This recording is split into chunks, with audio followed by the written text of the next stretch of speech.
মহামাৰী কৰোনাৰ সংক্ৰমণক লৈ উদ্বিগ্ন হৈ পৰিছে জুবিন গাৰ্গ লকডাউনৰ সময়সীমা পুনৰ বৃদ্ধিৰ পোষকতা কৰিছে জুবিনে সকলোকে চৰকাৰী নীতি নিৰ্দেশনা মানি চলিবলৈ অনুৰোধ জনাইছে জুবিন গাৰ্গে লকডাউনৰ সময়ত কি কাম কৰিছে তাকো প্ৰকাশ কৰিলে শিল্পীগৰাকীয়ে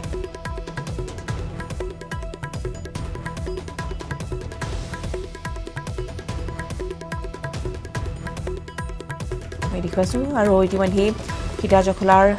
যি বিপণী সেয়া ইতিমধ্যে তেওঁ উদ্বোধন কৰিছে আৰু আমি জনাও যে মহামাৰী কৰোনা সংক্ৰমণক লৈ এতিয়া চৌদিশে যেটো উৎকণ্ঠা বা উদ্বিগ্নতা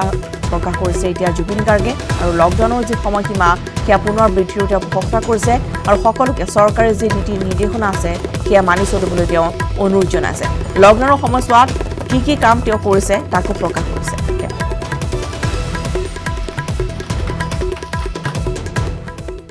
লকডাউন এতিয়া অলপ দিন চাগে বঢ়াব লাগিব কাৰণ কমিউনিটি স্প্ৰেড হোৱাৰ আশংকা দেখা দিছে এতিয়া বিভিন্নজনৰ কোনো ট্ৰেভেলিং ৰিপৰ্ট নথকা মানুহৰো হঠাৎ হৈছে খুচৰিছে চ' সেইটো এটা ভয়ানক কথা সেইটো ষ্টপ কৰিবৰ কাৰণে এতিয়া কণ্টেইনমেণ্ট জোন বনাই মানুহক বিভিন্ন জেগাত বিভিন্ন মানুহক টেষ্ট কৰা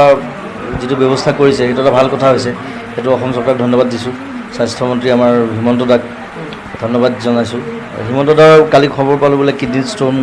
খুব বিষ হৈছে তাৰ মাজতো কাম কৰি ফুৰিছে চ' সোনকালে আৰোগ্য হওক তাকে কামনা কৰিছোঁ আৰু লকডাউনটো অলপ দিন লাগিব যেন লাগিছে কাৰণ এই কমিউনিটি স্প্ৰেডটো এটা ভয়াৱহ কথা এটা সেইটো বন্ধ কৰিবলৈ হ'লে আমি আকৌ লকডাউন বৃদ্ধি কৰিব লাগিব কিন্তু আমি ধৈৰ্য সহকাৰে থাকিব লাগিব প্ৰথম কথা যাতে একো হুলস্থুল নহয় একো অথন্তৰ নঘটে ক'তো সেইটোৱে প্ৰচেষ্টা ধৈৰ্য সহকাৰে অলপ দিন পাৰ কৰিলে আমি আকৌ সুন্দৰ দিন ঘূৰাই পাম ৰাজ্যত গণনিগ্ৰহৰ ঘটনাক লৈ জুবিনৰ প্ৰতিক্ৰিয়া হতাশাত এনে ঘটনাৰ অন্যতম কাৰণ বুলি অভিহিত কৰিছে জুবিনে ৰাজ্যত খিলঞ্জীয়াৰ মৃত্যু প্ৰসংগটো ব্যথিত হৈ পৰিছে শিল্পীগৰাকী সেইটো শুনি অলপ আচৰিত লাগিছে কথাটো ইমান সৰু কথাত মানে ইজনে সিজনক মাৰি দিয়াৰ ঘটনা এটা সেইটো চাগে এই ফ্ৰাষ্ট্ৰেশ্যন লেভেলটোৰ কাৰণে হ'ব পাৰে সেইটো কাৰণে কিন্তু মই নতুন জনখন মানে আমাৰ নতুন প্ৰজন্মক সেইটোৱে অনুৰোধ জনাইছোঁ যাতে ফ্ৰাষ্ট্ৰেটেড নহয় প্ৰথম কথা আৰু সাহসেৰে কেনেকৈ আগুৱাই যাব পাৰি কেনেকৈ লৈ যাব পাৰি নিজক ভাল পথেৰে সেইটোত তেওঁলোকে ষ্টিক কৰক আৰু এনেকুৱা ঘটনা ঘটিলে চবৰে মনটো বেয়া লাগে আচলতে প্ৰথম কথা নঘটক এনেকুৱা ঘটনা পৰৱৰ্তী খবৰলৈ আগবাঢ়িছো চিৰাঙত পোহৰলৈ উগ্ৰপন্থীৰ গোপন অস্ত্ৰ ভাণ্ডাৰ লাল পাহাৰৰ ঘন জংঘলত পুতি থোৱা অৱস্থাত উদ্ধাৰ কৰা হৈছে বৃহৎ পৰিমাণৰ অস্ত্ৰ-শস্ত্ৰখিনি এনডিএফবিৰ বুলি সন্দেহ কৰিছে আৰক্ষীয়ে 12 দিনীয়া অভিযানৰ অন্তত সেনা আৰক্ষীৰ সফলতা উদ্ধাৰ হোৱা অস্ত্ৰ-শস্ত্ৰসমূহৰ ভিতৰত আছে পিষ্টল 7টা ৰাইফল 3টা গ্ৰেনেড 192টা আৰপিজি 14টা সহ বহু পৰিমাণৰ গুলী এনেদৰে চিৰাঙত উগ্ৰপন্থীৰ গোপন অস্ত্ৰ ভাণ্ডাৰ পোহৰলৈ আহিছে লাল পাহাৰৰ ঘন জংঘলত পুতি থোৱা অৱস্থাত উদ্ধাৰ কৰা হৈছে বৃহৎ পৰিমাণৰ অস্ত্ৰ ভাণ্ডাৰখিনি অস্ত্ৰ-শস্ত্ৰখিনি এনডিএফবিৰ বুলি সন্দেহ কৰিছে আৰক্ষীয়ে 12 দিনীয়া অভিযানৰ অন্তত সেনা আৰক্ষীৰ সফলতা এয়া উদ্ধাৰ হোৱা অস্ত্ৰসমূহৰ ভিতৰত আছে পিষ্টল 7টা ৰাইফল 3টা গ্ৰেনেড 192টা আৰপিজি 14টা সহ বহু পৰিমাণৰ গুলী বাৰুদ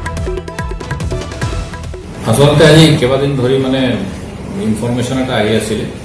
সেইটো আৰ্মি চেনেলত তো তাৰ ওপৰত একেলগে জইণ্ট অপাৰেশ্যন আজি কৰা হৈছে আৰ্মি আছিলে আমাৰ পুলিচ ৰুণিখাটাৰ পৰা আমাৰ ওচি গৈছিল আৰু কোবৰা টিম আছে ৰুণিখাটাত তেওঁলোক গৈছিল SSB আছে বৰ্ডাৰত তেওঁলোক গৈছিল লগত গতিকে চ'ৰ্চ ইনফৰমেশ্যনৰ ওপৰত খুংৰিং জংঘলত 2-4 জেগাত চাৰ্চ কৰাৰ পিছত এজেগাত মানে বৃহৎ পৰিমাণত আৰ্মছ এমুনিশ্যন পোৱা গৈছে তাতে ইম্পৰ্টেণ্ট আছে আপোনাৰ গ্ৰেনেড 192 পিচ পোৱা গৈছে আৰু আৰপিজি চেল 14টা পোৱা গৈছে সেইটো ইম্পৰ্টেণ্ট আৰু AK-47 আৰু 7.65 আপোনাৰ SLR এমুনিশ্যন হিউজ এমাউণ্টত পোৱা গৈছে 200 ৰাউণ্ডছ আৰু 117 ৰাউণ্ডছ তাৰ উপৰি আপোনাৰ বেলেগ ধৰণৰ এমুনিশ্যনো আপোনাৰ .22 এমুনিশ্যন 15 ৰাউণ্ডছ 5.56 ইঞ্চাছৰ এমুনিশ্যন 85 ৰাউণ্ডছ আৰু 7.62 into 25 mm ammunition 50 rounds এনেকে দেখা যায় যে huge amount of arms and ammunition আজি রিকভার হয়েছে আপনার তাতে পিস্তল আছে 7টা রাইফল আছে 3টা গতিকে এইটো চাবলৈ গ'লে one of the second biggest মানে ৰিকভাৰীজ হয় চিৰাং ডিষ্ট্ৰিক্টত। যোৱা বছৰ এটা পানবাৰীত হৈছিলে আৰু এই বছৰ এতিয়া এইটো আণ্ডাৰ ৰুণিকাটা পুলিচ ষ্টেচন আজি এটা ডাঙৰ ৰিকভাৰী হৈছে। এইটো কাৰ আছিলে? আচলতে এতিয়া কোনে পুতি থৈছে সেইটো কোৱাটো অসুবিধা, কিন্তু সেইটো এৰিয়াত কিছুদিন আগৰলৈকে তো NDFBৰ মানে কেম্পছ কিছুমানো আছিলে, অপাৰেশ্যনত আমি পাইছিলোঁ। গতিকে আমি সন্দেহ কৰোঁ যে এইটো NDFBৰে পুতি থোৱা আৰ্মছ এমিউনিশ্যন হয়। লামডিঙত হোম কোৱাৰেণ্টাইনত থকা যুৱকৰ আত্মহত্যাক লৈ চাঞ্চল্য। মৃত যুৱকজনৰ নাম হৈছে ৰাহুল দেৱনাথ। পূব লামডিং পঞ্চায়তৰ 2 নং ৱাৰ্ডৰ নংকে বস্তিত সংঘটিত হৈছে এই ঘটনাটি। 5 দিনৰ পূৰ্বে ৰাহুল দেৱনাথে তেওঁৰ বন্ধুক লগ কৰিবলৈ লামডিঙৰ পৰা হোজাইলৈ ফুৰিবলৈ গৈছিল। হোজাইৰ পৰা ঘূৰি যোৱাৰ পিছতে ৰাহুল দেৱনাথক হোম কোৱাৰেণ্টাইন কৰাৰ দাবী জনাইছিল অঞ্চলটোৰ লোকে। ফলত ঘৰখনত স্বাস্থ্য বিভাগৰ লোক উপস্থিত হৈ ঘৰত থাকিবলৈ নিৰ্দেশ দিয়ে। আনহাতে পৰিয়ালৰ লোকৰ অভিযোগ অনুসৰি আশা কৰ্মীয়ে ৰাহুলক পিতৃ মাতৃৰ পৰাও পৃথকে থকাৰ নিৰ্দেশনা। আশা কৰ্মীৰ নিৰ্দেশতে পুত্ৰক ঘৰতে পৃথকে ৰাখিছিল পিতৃ মাতৃয়ে। আত্মহত্যাৰ কাৰণ এতিয়ালৈকে জানিব পৰা হোৱা নাই যদিও হোম কোৱাৰেণ্টাইন কৰাৰ বাবে মানসিক চাপত ভুগি ৰাহুলে আত্মহত্যা কৰিছে বুলি পৰিয়ালৰ লোকে অভিযোগ কৰে। ইতিমধ্যে আৰক্ষীয়ে মৃতদেহ উদ্ধাৰ কৰি প্ৰেৰণ কৰিছে মৰণোত্তৰ পৰীক্ষাৰ বাবে।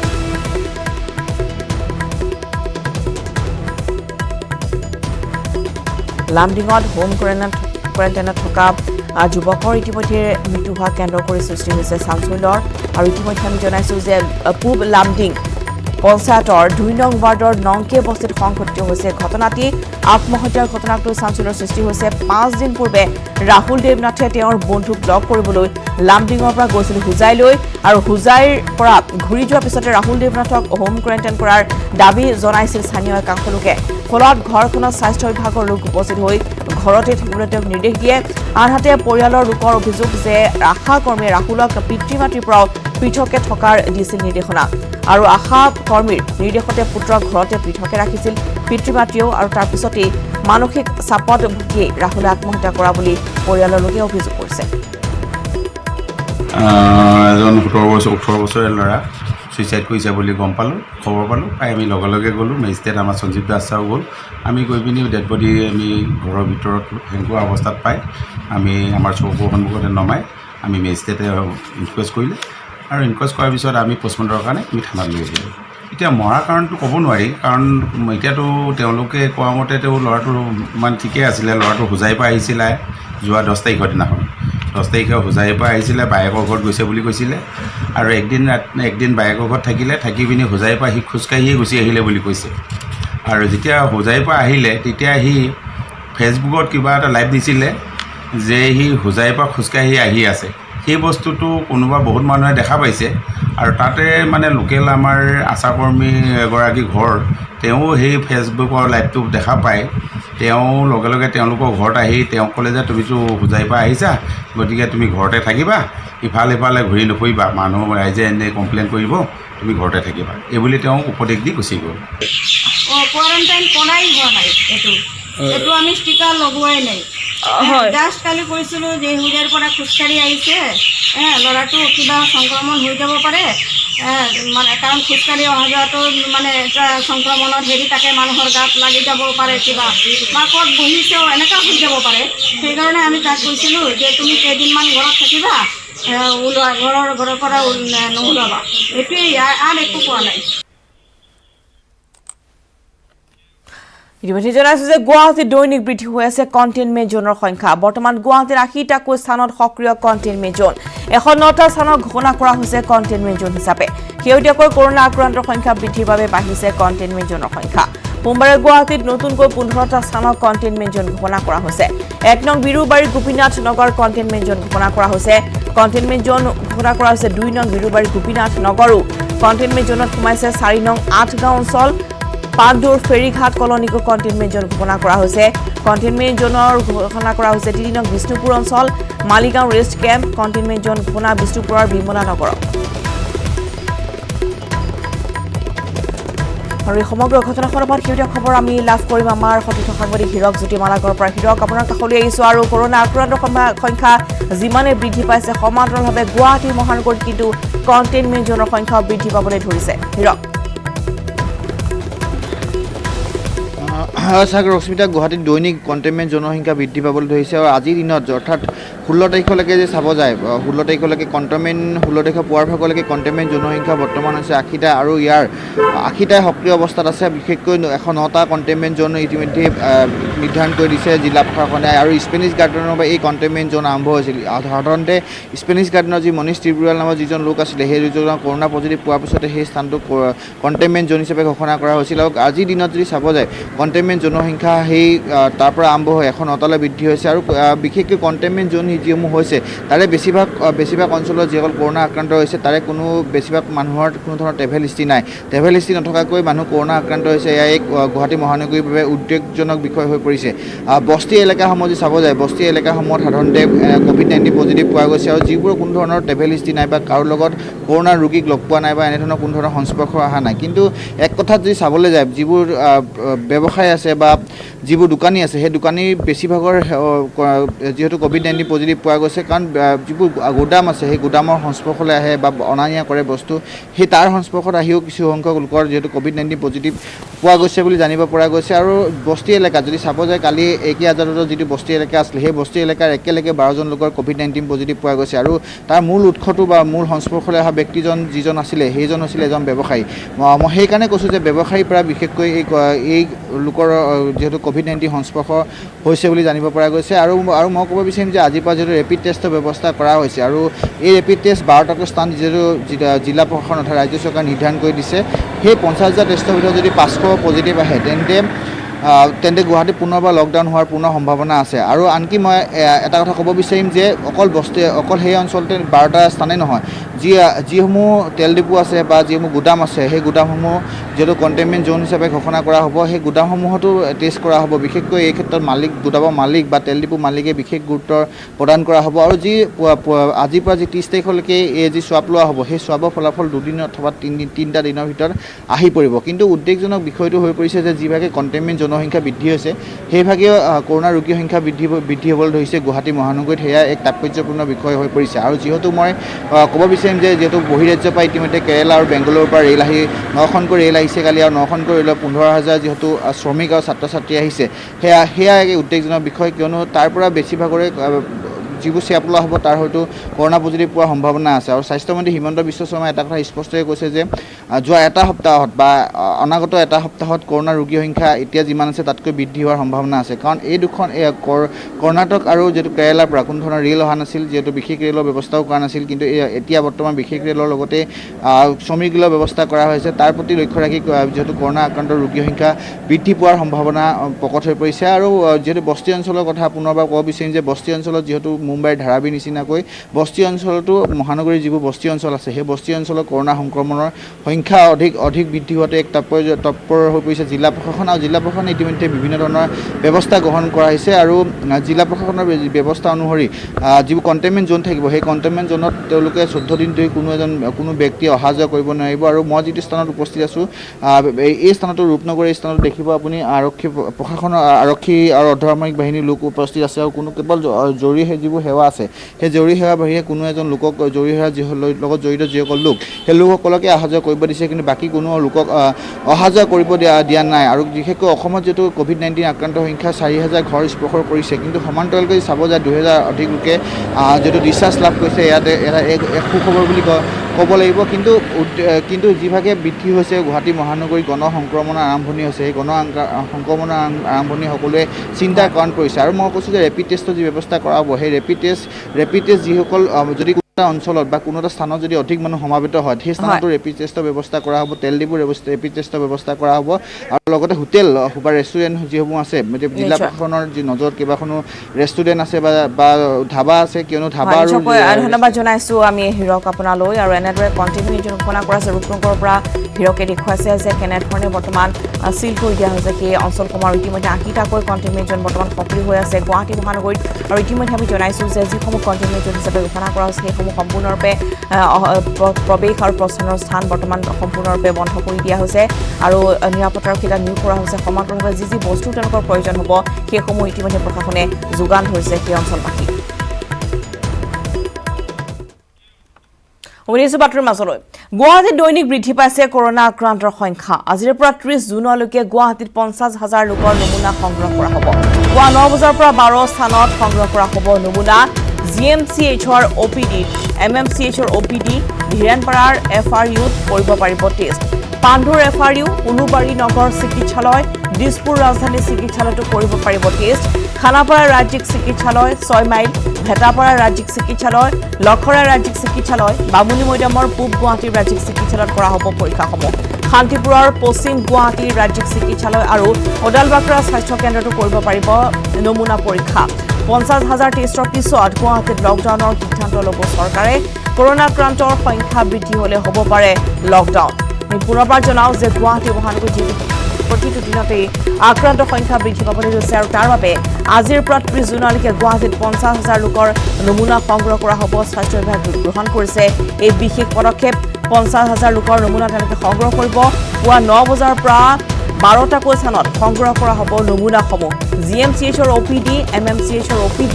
ধীৰেনপাৰাৰ FRUত কৰিব পাৰিব টেষ্ট লগতে পাণ্ডুৰ FRU উলুবাৰী নগৰ চিকিৎসালয় দিছপুৰ ৰাজধানী চিকিৎসালয়তো কৰিব পাৰিব টেষ্ট খানাপাৰা ৰাজ্যিক চিকিৎসালয় 6 মাইল ভেটাপাৰা ৰাজ্যিক চিকিৎসালয় লখৰা ৰাজ্যিক চিকিৎসালয় বামুণী মৈদামৰ পূব গুৱাহাটী ৰাজ্যিক চিকিৎসালয়ত কৰা হ'ব পৰীক্ষাসমূহ শান্তিপুৰৰ পশ্চিম গুৱাহাটী ৰাজ্যিক চিকিৎসালয় আৰু ওদালবাকৰাৰ স্বাস্থ্য কেন্দ্ৰতো কৰিব পাৰিব নমুনা পৰীক্ষা 50,000 টেষ্টৰ পিছত গুৱাহাটীত লকডাউনৰ সিদ্ধান্ত গ্ৰহণ কৰিব চৰকাৰে কৰোনা আক্ৰান্তৰ সংখ্যা বৃদ্ধি হ'লে হ'ব পাৰে লকডাউন আৰু গুৱাহাটীত কঠোৰভাৱে লকডাউন বলবৎ হ'ব লাগে এই আশা সকলোৱে ইতিমধ্যে ব্যক্ত কৰিছে যিহেতু বৰ্তমান প্ৰতিটো দিনতে কৰোনাত আক্ৰান্তৰ সংখ্যা গুৱাহাটী মহানগৰীত বিশেষকৈ বৃদ্ধি পাইছে সমান্তৰালভাৱে বৃদ্ধি পাইছে কণ্টেইনমেণ্ট জোনৰ সংখ্যাও গতিকে সকলোৰে সুৰক্ষাৰ প্ৰতি লক্ষ্য ৰাখি স্বাস্থ্য বিভাগে এই বিশেষ পদক্ষেপ গ্ৰহণ কৰিছে আজিৰ পৰা গুৱাহাটী মহানগৰীৰ 12টাকৈ স্থান ইতিমধ্যে নিৰ্ধাৰণ কৰি দিয়া হৈছে এই 12টাকৈ স্থানত প্ৰত্যেকগৰাকী ব্যক্তিয়ে গৈ তেওঁলোকৰ পৰীক্ষাসমূহ কৰিব পাৰিব কৰোনাৰ টেষ্ট কৰিব পাৰিব আৰু যদিহে ইতিমধ্যে লক্ষ্য বান্ধি লোৱা হৈছে 500 যদিহে 500ৰো অধিক লোকৰ গাত কৰোনাৰ লক্ষণ দেখিবলৈ পোৱা যায় বা COVID-19 পজিটিভ পোৱা যায় তেতিয়াহ'লে গুৱাহাটীত অতি কঠোৰভাৱে বলবৎ হ'ব লকডাউন পুৱা 9 বজাৰ পৰা 12টাকৈ স্থানত সংগ্ৰহ কৰা হ'ব নমুনাসমূহ আমাৰ সৈতে আছে আমাৰ সতীৰ্থ সাংবাদিক ভাস্কৰ জ্যোতি হাজৰিকা ভাস্কৰে অধিক খবৰ জনাব এই খবৰত ভাস্কৰ আপোনাৰ পৰা জানিব বিচাৰিছো যিহেতু বৰ্তমান আক্ৰান্ত সংখ্যা বৃদ্ধি পাবলৈ লৈছে আৰু 12টাকৈ স্থানত আজিৰ পৰা যিসমূহ টেষ্ট কৰা হ'ব সেই সন্দৰ্ভত আপোনাৰ পৰা অধিক জানিব বিচাৰিছো নিশ্চয়কৈ বৰ্তমান যি ধৰণৰ পৰিস্থিতিৰ সৃষ্টি হৈছে তাৰ প্ৰতি লক্ষ্য ৰাখি ৰাজ্যৰ স্বাস্থ্য বিভাগে বিশেষ পদক্ষেপ গ্ৰহণ কৰিছে আজিৰ পৰা গুৱাহাটী মহানগৰীৰ 12টাকৈ স্থান নিৰ্ধাৰিত কৰা হৈছে সেই স্থানকেইটাত প্ৰায় 50,000 লোকৰ যি টেষ্ট আচলতে যিটো সোৱেব টেষ্ট বুলি কোৱা হয় সেই টেষ্ট কৰা হ'ব আৰু সেয়া 30 জুনৰ ভিতৰত আচলতে সম্পন্ন হ'ব যেতিয়াই এই 50,000 লোকৰ ভিতৰত যদিহে 500তকৈ অধিক লোকৰ দেহত যদি কোভিড পজিটিভ আহে তেনে নিশ্চয়কৈ গুৱাহাটী মহানগৰীত যি কণ্টেইনমেণ্ট অৰ্থাৎ ৰেড জোন বা গুৱাহাটীত যি সম্পূৰ্ণ লকডাউন সেই লকডাউন ব্যৱস্থা গ্ৰহণ কৰিব ইতিমধ্যে ৰাজ্য চৰকাৰে এই কথা স্পষ্টভাৱে কোৱা হৈছে কাৰণ স্বাস্থ্য বিভাগৰ যি মন্ত্ৰী তেওঁ এটা কথা স্পষ্টভাৱে কৈছিলে সংবাদমেল যোগে যে তেওঁলোকে বৰ্তমান সময়ত যিহেতু গুৱাহাটী এক যথেষ্ট বিপদৰ মাজত সোমাই আছে গতিকে তেনে ক্ষেত্ৰত এই যিটো সোৱেব টেষ্ট যি 50,000 লোকৰ সোৱেব টেষ্ট ইয়াৰ আটাইতকৈ গুৰুত্বপূৰ্ণ বিষয় হিচাপে চিহ্নিত হৈছে আৰু গতিকে তেওঁ এই যি 12টাকৈ স্থানত আজিৰ পৰা যি ধৰণৰ ব্যৱস্থা গ্ৰহণ কৰিছে সেই ব্যৱস্থাৰ পাছত যেতিয়া 30 জুনৰ ভিতৰত এই টেষ্টসমূহ সম্পূৰ্ণ হ'ব এই 30 জুনৰ ভিতৰত যেতিয়া ফলাফল আহিব যদিহে আচলতে সেই ফলাফল 500তকৈ অধিক লোকৰ দেহত কৰোনা পজিটিভ আহে তেনে নিশ্চয়কৈ সম্পূৰ্ণ লকডাউন অকল গুৱাহাটীত সেই ব্যৱস্থা গ্ৰহণ কৰিব কাৰণ গুৱাহাটীতে আচলতে আক্ৰান্তৰ যি হাৰ সেই হাৰ সৰ্বাধিক দেখিবলৈ পোৱা গৈছে আৰু আমি এই মুহূৰ্তত আছোঁ ৰাজধানী ৰাজ্যিক চিকিৎসালয় যিহেতু ইয়াতো এটা অন্যতম কেন্দ্ৰ ইয়াতো আচলতে 9 বজাৰ লগে লগে এই যি টেষ্ট সেই টেষ্ট গ্ৰহণ কৰা হ'ব ইয়াতো লগতে ইয়াৰ যিসমূহ দাঁতিকাষৰীয়া লোক আছে সেইসকল লোক আহিব পাৰিব আহি তেওঁলোকে ইয়াত তেওঁলোকৰ যি নমুনা সেই নমুনা তেওঁলোকে ইয়াত দিব পাৰিব আৰু এনেদৰে 12টাকৈ যিহেতু স্থান নিৰ্ধাৰণ কৰি দিয়া আছে দেখা গৈছে 9 বজাৰ লগে লগে এই যি টেষ্টৰ যি সেয়া আৰম্ভ হ'ব আৰু এইখিনিতে কৈ থওঁ যোৱাকালি দিনটোত যদি চাই আপুনি নিশাৰ ভাগলৈ কণ্টেইনমেণ্ট জোনৰ সংখ্যাৰ ক্ষেত্ৰতো যদি চাই কণ্টেইনমেণ্ট জোনৰ সংখ্যা এই মুহূৰ্তত গুৱাহাটীত প্ৰায় 100ৰো অধিক ইতিমধ্যে অতিক্ৰম কৰিছে গতিকে তেনে ক্ষেত্ৰত দেখিবলৈ পোৱা গৈছে গুৱাহাটীৰ যি পৰিস্থিতি সেই পৰিস্থিতি কিন্তু অৰ্থাৎ স্বাভাৱিক নহয় গুৱাহাটীৰ পৰিস্থিতি দিনক দিনে আচলতে অধিক অৱনতি হোৱা দেখিবলৈ পোৱা গৈছে আৰু তেনে ক্ষেত্ৰত এই যিটো সিদ্ধান্ত এই যে ৰাজ্য চৰকাৰ আজিৰ পৰা যি ধৰণৰ সিদ্ধান্ত গ্ৰহণ কৰিছে সোৱেব টেষ্টৰ সেই সিদ্ধান্ত কিন্তু যথেষ্ট এক ইংগিত বহন কৰিছে গতিকে এই যিটো ফলাফল সেই ফলাফলৰ ওপৰতে আচলতে নিৰ্ভৰ কৰিব যে যিহেতু মানুহে বিচাৰিছে একাংশই যে পুনৰ আচলতে লকডাউন হওক গুৱাহাটীত অন্যথা কিন্তু বিপদ অনিবাৰ্য গতিকে সেই ক্ষেত্ৰত চৰকাৰে যি কি সিদ্ধান্ত ল'ব সেই সিদ্ধান্ত কিন্তু এই যি ফলাফল এই 12টাকৈ স্থানত যি 50,000 লোকৰ যি টেষ্ট হ'ব সেই টেষ্টৰ ফলাফলৰ পাছতে আচলতে ৰশ্মিতা সিদ্ধান্ত গ্ৰহণ কৰা হ'ব হয় হয় নিশ্চয় ভাস্কৰ আৰু সাধাৰণ লোকেও যাব পাৰিব যিসকলে হয়তো মনে মনে আশংকা কৰি আছে যে হয়তো মোৰ কৰোনা হ'ব পাৰে বা সেই সকলোকেও যাব পাৰিব গতিকে তেওঁলোকৰ বাবেও সকলো কেন্দ্ৰতে তেওঁলোকে পৰীক্ষাসমূহ কৰিব পাৰিব ভাস্কৰ মনত যাৰ শংকা আছে আচলতে তেওঁ যদিহে কাম ক'ব পাৰে তেওঁ নিজে আচলতে আহিব পাৰিব কাৰণ বহুতে হয়তো মনত ভাবি আছে যে তেওঁ দেশত কিবা কেনেবাকৈ আচলতে কোভিড পজিটিভ বা লক্ষণ তেওঁ দেখা দিছে নেকি গতিকে যিসকল লোকে মনত আচলতে সন্দেহ ভাৱ আছে তেওঁলোকে নিঃসংকোচে আচলতে আহিব পাৰিব ইতিমধ্যে 12টাকৈ যিটো স্থান দি আছে তেওঁলোকৰ ঘৰৰ নিকটৱৰ্তী যিটো স্থান সেই স্থানত গৈ তেওঁলোকে নিজৰ যি স্বাস্থ্য পৰীক্ষা সেই পৰীক্ষা কৰিব পাৰিব ভয় খোৱাৰ কোনো প্ৰয়োজন নাই ইতিমধ্যে ৰাজ্যৰ স্বাস্থ্যমন্ত্ৰীগৰাকীয়ে আহ্বান জনাইছে প্ৰতিজন লোকৰ আচলতে সহযোগিতা বা সহায় সহযোগিতা অতিকৈ প্ৰয়োজনীয় তেনে ক্ষেত্ৰত যিসকল লোক এতিয়া আচলতে সন্দেহৰ অৱস্থাত আছে তেওঁলোক ওলাই আহিব লাগে আৰু আহি তেওঁলোকৰ নিকটৱৰ্তী যিকেইটা কেন্দ্ৰ দিয়া আছে সেই কেন্দ্ৰকেইটাত আহি তেওঁলোকৰ যি টেষ্ট সেই টেষ্ট কৰিব লাগে আৰু তাৰ পাছত যি ধৰণৰ সিদ্ধান্ত হয় সেই সিদ্ধান্তক আচলতে গ্ৰহণ কৰিব লাগে কাৰণ এই ক্ষেত্ৰত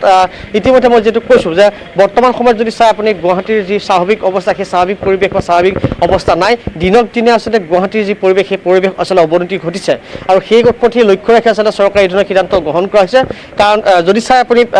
আপুনি গুৱাহাটী মহানগৰীত আপুনি এই মুহূৰ্তৰ যদি পৰিৱেশ চায় কাৰণ এতিয়া পুৱাৰ 8 বজাৰ সময় কিন্তু এতিয়াৰ পৰা আপুনি যদি চাই নিশা 9 বজালৈ যিহেতু নিশা 9 বজাতহে আচলতে সান্ধ্য আইন শিথিল কৰা বা সান্ধ্য আইন দিয়া হৈছে কিন্তু এই সময়ছোৱাত কিন্তু আপুনি যদি গুৱাহাটীৰ ৰাজপথত চলে আপোনাৰ কিন্তু এনেকুৱা অনুভৱ নহ'ব যে আপুনি ক'ৰবাত এক ডাঙৰ মহামাৰীৰ মাজত আচলতে বিৰাজমান আছে বা ডাঙৰ মহামাৰীৰ মাজত আচলতে আপুনি আতংকৰ মাজত আছে কাৰণ সকলো ধৰণৰ যিটো খোলা বা মানুহৰ মাজত আচলতে যেন এনেকুৱা হয় যেন কোনো ধৰণৰ ভয় ভাৱ নাই কাৰণ সকলোৱে পুৱাৰ পৰা ওলাই আহিছে অফিচ কাছাৰীৰ পৰা আৰম্ভ কৰি যিটো সকলো খোলা আছে ইয়াত সামাজিক ব্যৱধানৰ কোনো ধৰণৰ প্ৰশ্ন নাহে কেৱল মাস্ক যিহেতু পিন্ধাটো জৰুৰী বা বাধ্যতামূলক বা মাস্ক নিপিন্ধা যিটো আৰক্ষী আচলতে ফাইন কাটে গতিকে সেইবাবেহে আচলতে মাস্ক পিন্ধা বুলি এনেকৈ ধাৰণা হয় কাৰণ যি ধৰণৰ পৰিৱেশ আপুনি মই ইতিমধ্যে কৈছোঁ আমি যিহেতু পুৱাৰ পৰা আমি নিশালৈ থাকোঁ গতিকে সেই পৰিৱেশ আমি দেখিবলৈ পাইছোঁ কোনো ধৰণৰ ইয়াত সামাজিক ব্যৱধানৰ কোনো ধৰণৰ নীতি নিয়ম নাই সম্পূৰ্ণ নীতি নিয়ম উলংঘাৰে আচলতে এই মুহূৰ্তত এই গুৱাহাটী মহানগৰীৰ যি ৰাজপথৰ সেই দৃশ্যাংশ আছে গতিকে তেনে ক্ষেত্ৰত যদিহে আচলতে এই 50,000 লোকৰ সোৱাব টেষ্টৰ পাছত যেতিয়া 500তকৈ অধিক লোকৰ দেহত কোভিড পজিটিভ হ'ব তেন্তে নিশ্চয়কৈ গুৱাহাটীত লকডাউন সম্পূৰ্ণভাৱে কৰা হ'ব আৰু যদিহে লকডাউন সম্পূৰ্ণভাৱে কৰা হয় আচলতে একাংশই কিন্তু যি ধৰণৰ সমৰ্থন জনাইছে আন একাংশই কিন্তু এই যি লকডাউনক আচলতে বিৰোধিতা কৰি আছে আৰু যোৱাকালি দিনটোত যদি চাই আমি সংগীত শিল্পী হাৰ্টথ্ৰব জুবিন গাৰ্গৰ সৈতে আমি কথা পাতিছিলোঁ জুবিন গাৰ্গে কৈছে যে বৰ্তমান যাতে লকডাউনৰ সময়সীমা বৃদ্ধি কৰা হওক যিহেতু গুৱাহাটীত এতিয়া দিনক দিনে আক্ৰান্তৰ সংখ্যা বৃদ্ধি পাইছে ভাস্কৰক ধন্যবাদ জনাইছোঁ আৰু আমি আহ্বান জনাইছোঁ সকলোকে যাৰ মনত কোনো শংকা আছে তেওঁলোকৰ সমীপৱৰ্তী যিসমূহ চিকিৎসালয় আছে তাত গৈ তেওঁলোকৰ স্বাব টেষ্ট কৰাব পাৰে বা কৰোনা পুঁজি পৰীক্ষা স্বাস্থ্য বিভাগে গ্ৰহণ কৰিছে আজিৰে পৰা 9 বজাৰ পৰা গতিকে 9 বজাৰ পিছত গৈ নিজৰ স্বাস্থ্য পৰীক্ষা কৰিব পাৰিব চিন্তাৰ কোনো কাৰণ নাই যিহেতু স্বাস্থ্য বিভাগ এতিয়া সৰ্বতো প্ৰকাৰে সষ্টম হৈ পৰিছে কিন্তু গুৱাহাটী মহানগৰীত আক্ৰান্তৰ সংখ্যা বৃদ্ধি পোৱালৈ চাই এতিয়া 50,000 লোকৰ টেষ্টৰ বাবে সাজু হৈছে ৰাজ্যৰ স্বাস্থ্য বিভাগ ফলে সেনাৰ জিমা যুৱকৰ মৃত্যুক লৈ নিশা যোৰহাটৰ বৰহোলাত সৃষ্টি হয় উত্তেজনাপূৰ্ণ পৰিস্থিতিৰ মৃতদেহ সমজি ল'বলৈ অস্বীকাৰ কৰিছে পৰিয়ালৰ লোকে মৰণোত্তৰ পৰীক্ষাৰ পিছত সোমবাৰে বিয়লি পৰিয়ালৰ কাষলৈ মৃতদেহ লৈ যোৱা হৈছিল যদিও জয়ন্তৰ মাতৃ তথা স্থানীয় লোকসকলে মৃতদেহ সমজি ল'বলৈ অস্বীকাৰ কৰিছে ফলত এতিয়া যোৰহাটৰ আৰক্ষী অধীক্ষক সহ উচ্চপদস্থ আৰক্ষী বিষয়াসকল অতিৰিক্ত জিলা দণ্ডাধীশ সহ প্ৰশাসনৰ শীৰ্ষ বিষয়াসকলে জয়ন্ত বৰাৰ বাসগৃহৰ বাহিৰতে উজাগৰি নিশা পাৰ কৰিবলগীয়া হয় আমি দেখুৱাইছোঁ কেনেদৰে পুৱতি নিশালৈকে এনেদৰে আৰক্ষীৰ লোকসকল উচ্চপদস্থ বিষয়াসকল ঘৰৰ বাহিৰতে এনেদৰে ৰ'বলগীয়া হৈছে যিহেতু জয়ন্ত বৰাৰ মৃতদেহ এতিয়াও সমজি লোৱা নাই তেখেতৰ পৰিয়ালে যিহেতু দোষীক কঠোৰতম শাস্তি দিবলৈ তেওঁলোকে দাবী জনাইছে 24 ঘণ্টা সময়সীমা বান্ধি দিছে পৰিয়ালৰ লোকে তথা স্থানীয় ৰাইজে সেনাৰ জিমা থকা অৱস্থাত কেনেদৰে মৃত্যু হ'ল এগৰাকী যুৱকৰ তাক লৈ এতিয়া প্ৰশ্ন উত্থাপন হৈছে যোৰহাটত হৈছে বুলি আৰু নেশ্যনেল হিউমেন ৰাইটছ কমিশ্যনলৈও কমপ্লেইনটো দিছোঁ মানে মই নিজে কমপ্লেইনটো দিছোঁ জেনেৰেলি তাৰ পৰা আহে কিন্তু মই নিজে এটা কমপ্লেইন দিছোঁ এতিয়া আমি যদি কোৰ্টত ফাইট কৰিব লাগে আৰু যোন দোষী হয় তেওঁলোকে যদি শাস্তি পাব লাগে তেতিয়া কোৰ্টক আমি ভাল এভিডেন্সটো দেখাব লাগে এই এভিডেন্স যদি দেখাব লাগে এনকুৱাইৰিটো চলিব লাগে এনকুৱাইৰিটো ভাল এনকুৱাইৰি কমচে কম 7ৰ পৰা 10 দিনটো লাগে সেইকাৰণে ঘটনাটো ডাঙৰ একেবাৰে ঘটিব নালাগে কিন্তু ঘটে সেইকাৰণে 10 দিনৰ এনকুৱাইৰি টাইমটো দিছোঁ যাতে ভালকে এতিয়া পুলিচে হওক আৰ্মিয়ে হওক যোনে হওক এতিয়া গাঁৱৰে হওক ষ্টেটমেণ্টছো তেওঁলোকে ল'ব এভিডেন্স যদি বিল্ড আপ হয় সেইটো যদি কোৰ্টত দি আমি দিওঁ তেতিয়া সেইটোৱে কৈছোঁ মই কোৰ্ট এই কেছটো ময়ে ফাইট কৰিব লাগে কাৰণটো কমপ্লেইনটো মই দিছোঁ NHRCত এই এভিডেন্স যদি বিল্ড আপ হ'ব লাগে এনকুৱাৰীটো হ'ব লাগে সেইটো হয় আৰু এটা হেৰি আছে ঠিক আৰু যোন দুখী হয় সেইটো শাস্তি পাব লাগে সেইটো মোৰ ফলৰ পৰা মই 100% মই যিমান পাৰোঁ তাতকৈ বেছি মই চেষ্টা কৰি মই হেৰি কৰিম আৰু এনেদৰে দেখিবলৈ পোৱা গৈছে যে জিলা উপায়ুক্তকো যোৰহাটৰ জিলা উপায়ুক্তকো তেওঁলোকক বুজনি দিছে কথা বতৰা চলি আছে বৰ্তমান কেনেধৰণৰ পৰিস্থিতি উদ্ভৱ হৈছে বৰহোলা দিয়ে অধিক জনাব আমাৰ যোৰহাটৰ সাংবাদিক গৌতম বৰাই গৌতম মৃতদেহ ঘৰৰ পদূলিমুখত ৰখাই থোৱা হৈছে আৰু পৰিয়ালে মৃতদেহ ল'বলৈ অস্বীকাৰ কৰিছে আৰু ইয়াতে যিসকল স্থানীয় লোক আছে স্থানীয় লোকসকল আহি তেওঁলোকে আৰক্ষী আৰু প্ৰশাসনত এই দাবী উত্থাপন কৰিছে যে কেৱল সেনাবাহিনীয়ে নহয় ইয়ালৈ আৰক্ষী লোক আহিছিলে তেওঁলোকৰ বাবে ব্যৱস্থা গ্ৰহণ কৰিব লাগে আৰু এটা বিস্ফোৰক অভিযোগ উত্থাপন হৈছে যে যিগৰাকী জয়ন্ত বৰা কালি সেই ৰহস্যজনক অভিযানটোৰ পিছত মৃত্যুক আঁকোৱালি ল'ব লগা হ'ল সেই জয়ন্ত বৰাই কিছুদিন পূৰ্বে বৰহোলা থানাৰ এগৰাকী ASI গোপনে ভিডিঅ' সংগ্ৰহ কৰিছিলে টকা লৈ থকাৰ ঘোষ লৈ থকাৰ আৰু সেই ভিডিঅ' ভাইৰেল হোৱাৰ পিছত যোৰহাটৰ শীৰ্ষ আৰক্ষী বিষয়াই উক্ত ASIজনক নিলম্বন কৰিছিলে আৰু তাৰ পিছতেই এই ঘটনা সংঘটিত হৈছে দুমাহৰ পিছত মই জানিবলৈ চেষ্টা কৰিম যে স্থানীয় একাংশ লোকে এই অভিযোগ উত্থাপন কৰিছে যে সেই ভিডিঅ'টো জয়ন্ত বৰাই থানাত গৈ কৰিছিলে কিছু টকা দিছিলে সেই ASIজনক মই জানিবলৈ চেষ্টা কৰিম যে এটা গুৰুত্বপূৰ্ণ অভিযোগ আপোনালোকে কৰিছে যে এইজন জয়ন্ত বৰাই কিছুদিন পূৰ্বে বৰহোলা থানাত এগৰাকী ASI ভিডিঅ' কৰিছিলে বুলি আপুনি অভিযোগ উত্থাপন কৰিছে তেওঁ মোক সেই ভিডিঅ'টো তেওঁ মোক নিজে ভিডিঅ' কৰি দিছিলে আপোনাৰ বৰহোলা থানা ASI আছিলে সেই সময়ত ASI আছিলে আপোনাৰ নিজামুদ্দিন আহমেদ 9,000 টকা লৈছিলে ভিডিঅ' লৈছে তাৰপিছত SDPO কোনোবা আৰু এডিশ্যনেল SP আহি তেওঁক মাতিছিলে ইনভেষ্টিগেশ্যন কৰিছিলে সকলো ঠিকেই আছিলে কিন্তু CM অফিচত যেতিয়া আমি ৰিটাৰ্ণ দিলোঁ গোটেইখিনি আপোনাৰ লকডাউন হৈ থকা দিয়া লেট হৈছিলে দিয়াৰ পিছত 12 তাৰিখে মোৰ ওচৰত মোবাইলত মেছেজ আহিছে মেছেজ আৰু কালি এই ঘটনা ঘটিছে ফাৰ্ষ্ট কথা আহিলে তাৰমানে সেই ঘটনাৰ লগত তেওঁলোক কোনোবা আৰু তাতে এটা বস্তু আছে কি আপোনাক মই ক'লো না উচ্চ পদস্থ আৰক্ষী বিষয়াক পইচা দি থকা কোনোবা হয়তো ফচিব লাগিব বুলি কৈ এনেকুৱা ধৰণৰ মাৰ্ডাৰ তেওঁলোকে কৰিব পাৰে হয় হয় মই বুজি পাইছোঁ আৰু এটা বৰ্তমান আমি দেখিবলৈ পাইছোঁ যে বহু লোক গোট খাই আছে মৃতদেহ ঘৰৰ পদূলিমুখত পৰি আছে এতিয়া আপোনালোকে কি দাবী আছে কি বিচাৰিছে আপোনালোকে কোনো দিন নাই শীৰ্ষস্থানীয় আৰক্ষী বিষয়া কোনোবা আছে আপোনালোকে নিজে দেখিছে আপোনাৰ ভিডিঅ' লৈ কেনে আপোনাৰ কেমেৰা লৈ কেনে ঘূৰাওক কোনে দিব আমাক আশ্বস্ত যে আমি এইটো একশ্যন ল'ম কোনেও ক'ব নোৱাৰে এতিয়া মই ধন্যবাদ জনাইছোঁ ইয়াত উচ্চপদস্থ আৰক্ষী বিষয়া তথা দণ্ডাধীশ উপস্থিত আছেহি যোৰহাটৰ যিহেতু যোৰহাটৰ জিলা দণ্ডাধীশে তদন্ত ঘোষণা কৰিছিলে অতিৰিক্ত উপায়ুক্ত ডাঙৰীয়া আহি ইয়াতে উপস্থিত আছেহি ঠিক সেইদৰে অতিৰিক্ত আৰক্ষী অধীক্ষক আহি উপস্থিত আছেহি ঠিক সেইদৰে মহকুমাধিপতি আহি উপস্থিত আছে আমি জানিবলৈ চেষ্টা কৰিম ছাৰ যিহেতু ৰাইজে এটা দাবী উত্থাপন কৰি আছে যে তেওঁলোকে আশ্বস্ত হ'ব খুজিছে যে এই সমগ্ৰ ঘটনাটোৰ ওপৰত ব্যৱস্থা গ্ৰহণ কৰা হ'ব সেই আশ্বস্ত তেওঁলোকে কোনে কৰিব তেওঁলোকে কৈছে যে উচ্চপদস্থ বিষয়াসকলৰ পৰা তেওঁলোকে এইটো বিচাৰিছে যে যিসকল দোষী ব্যক্তি তেওঁলোকৰ ওপৰত ব্যৱস্থা গ্ৰহণ কৰা হ'ব এতিয়া আজি 3টা বজাৰ পাছত আমি ইয়াতে আছোঁ ADC তপন গোহাঁই ডাঙৰীয়া ইয়াতে আছে চাৰ্কল অফিচাৰ ইয়াতে আছে আৰু পুলিচৰ ফালৰ পৰা 2জন গৰাকী আছে গোটেই কথাবোৰতো অলৰেডি বুজাই দিয়া হৈছে বাট দুটা ইনভেষ্টিগেশ্যন চলি আছে পুলিচৰ ইনভেষ্টিগেশ্যন আছে এণ্ড ছেকেণ্ডলি উপায়ুক্ত মহোদয়া বেলেগ এটা মেজিষ্ট্ৰেৰিয়েল ইনকুৱাৰী দিছে যাৰ টাইমলাইন বি তেওঁ ছেট কৰিছে চ' এই দুটা ইণ্ডিপেণ্ডেণ্ট ইনভেষ্টিগেশ্যনটো চলি থাকে চ' সেই মাজতে কিবা খেলি মেলি হ'বলৈ এনেকুৱাটো একো চান্স নাই চ' এই গোটেই কথাবোৰতো আমি নিজেই বুজাই আছোঁ আৰু চবেই ইয়াতে যিমান থিয় হৈ আছে এই গোটেই কথাবোৰতো কৈ আছে চ' ফৰ দেট এতিয়া যে মানুহবোৰ অকণমান টেণ্ডেঞ্চ হোৱা নাই তাৰলৈ আমি চাম কি কৰিব লাগে আৰু পুৱতি নিশাৰ আপডেট যোৰহাটৰ পৰা জনালে গৌতমে পুৱতি নিশাৰ কেনেধৰণে আচলতে যথেষ্ট লোকৰ আগমন ঘটিছিল প্ৰশাসনৰ লোকসকল আছে তাৰপিছতো কিন্তু মৃতদেহ চমজি ল'বলৈ অস্বীকাৰ কৰিছিল পৰিয়ালৰ লোকে তেওঁলোকে বাৰম্বাৰ দাবী জনাইছে যে 24 ঘণ্টাৰ ভিতৰত দোষীক উপযুক্ত শাস্তি প্ৰদান কৰক অন্যথা তেওঁলোকে মৃতদেহ চমজি নলয় বা হত কৰাৰ কোনো ব্যৱস্থা নকৰে